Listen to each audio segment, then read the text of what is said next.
সামাজিক যোগাযোগ মাধ্যম টেলিগ্রামের বিরুদ্ধে এবার উঠেছে গুরুতর অভিযোগ। জনপ্রিয় এই অ্যাপ এমন একটি অ্যালগরিদম ব্যবহার করছে যা তাদের প্ল্যাটফর্মে চরমপন্থী বিষয়বস্তু প্রচার করে। ব্রিটিশ সংবাদ মাধ্যম বিবিসির এক গবেষণায় চাঞ্চল্যকর এই তথ্য উঠে এসেছে।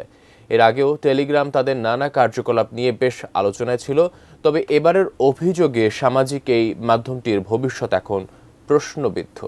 বিস্তারিত ইশতিয়াক হোসেনের প্রতিবেদনে। 2013 সালে আনুষ্ঠানিকভাবে যাত্রা শুরু করে সামাজিক যোগাযোগ মাধ্যম ও instant messaging app Telegram.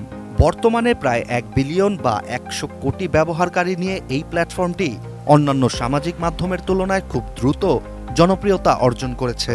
Telegram এত বেশি জনপ্রিয় হয়ে ওঠার কারণ হচ্ছে অ্যাপটির বিশেষ গোপনীয়তা ও নিরাপত্তা। টেলিগ্রাম কোম্পানির প্রতিষ্ঠাতা রাশিয়ান ধনকুবের পাভেল দুরভ ফ্রান্সে তার প্ল্যাটফর্মে অপরাধ বন্ধ করতে ব্যর্থ হওয়ার অভিযোগে চলতি বছরের আগস্ট মাসে গ্রেপ্তার হয়েছিলেন তিনি। পরে জামিনে ছাড়া পেলেও তিনি এখন ফ্রান্সে তদন্তের অধীনে রয়েছেন। তদন্ত চলাকালীন ফ্রান্স ছাড়ায় তার উপর রয়েছে নিষেধাজ্ঞা।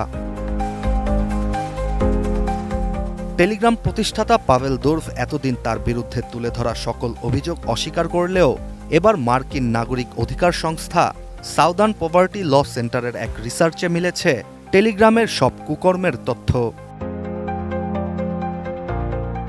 টেলিগ্রাম 2023 সালে একটি নতুন ফিচার তাদের প্ল্যাটফর্মে যুক্ত করে। সিমিলার চ্যানেল নামক ওই ফিচারটির মূল কাজ ছিল একজন গ্রাহক কিছু একটা অনুসন্ধান করলে তার অনুসন্ধান অনুযায়ী যেসব চ্যানেল রয়েছে টেলিগ্রামে তা সামনে চলে আসবে। তবে মার্কিন সংস্থার রিসার্চে বেরিয়ে আসে সাধারণ একটি অনুসন্ধানের পরও গ্রাহকদের কাছে চরমপন্থী, সন্ত্রাসবাদী ও অবৈধ বিষয়ক বিভিন্ন চ্যানেলের সুপারিশ চলে আসে।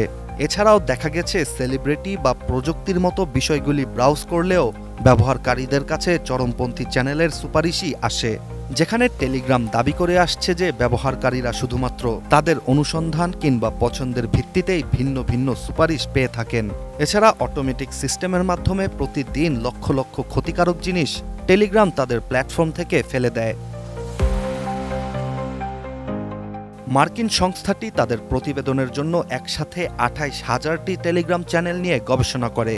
তাদের গবেষণায় তারা নিশ্চিত হয় যে টেলিগ্রাম ইচ্ছাকৃতভাবে তাদের গ্রাহকদের চরমপন্থী বা অবৈধ বিষয়ক চ্যানেল সুপারিশ করে থাকে। টেলিগ্রাম নিজস্ব অ্যালগরিদম ঠিক করে রেখেছে যাতে করে গ্রাহক যাই অনুসন্ধান করুক না কেন তাদেরকে নির্দিষ্ট কিছু চ্যানেলই সুপারিশ করা হবে। মার্কিন সংস্থার প্রধান গবেষক নিজে একটি নতুন টেলিগ্রাম খুলে সেটিতে ডোনাল্ড ট্রাম্প লিখে সার্চ করলে তাকে কিউ আননের মতো আমেরিকা নিয়ে ষড়যন্ত্রকারী চ্যানেল সুপারিশ করা হয়। এদিকে চরমপন্থী ও সন্ত্রাসবাদ প্রচার ছাড়াও টেলিগ্রামের বিরুদ্ধে অভিযোগ আছে নেশাজাতীয় দ্রব্য, অস্ত্রসহ নানা অবৈধ জিনিস কেনাবেচার মাধ্যম হিসেবেও। অন্যদিকে জর্জিয়া স্টেট ইউনিভার্সিটির আরেক প্রফেসরও বিগত 6 বছর ধরে টেলিগ্রাম নিয়ে তদন্ত করে যাচ্ছিলেন। তিনি জানান টেলিগ্রামে হাজার হাজার চ্যানেল যে কোনো সরঞ্জাম থেকে শুরু করে বন্দুক পর্যন্ত দিয়ে থাকে। তিনি নিজেই একবার মুহূর্তেই একজনকে এই প্ল্যাটফর্মে পেয়েছিলেন যে 850 ইউরোর বিনিময়ে যুক্তরাজ্যে 2 দিনের মধ্যে একটি ইউজি অ্যাসল্ট রাইফেল পৌঁছে দিতে রাজি।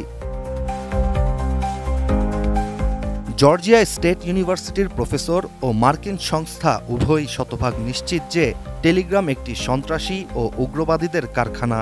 তাই তো তারা টেলিগ্রামকে বর্তমান যুগের আধুনিক হুমকি হিসেবে চিহ্নিত করেছেন।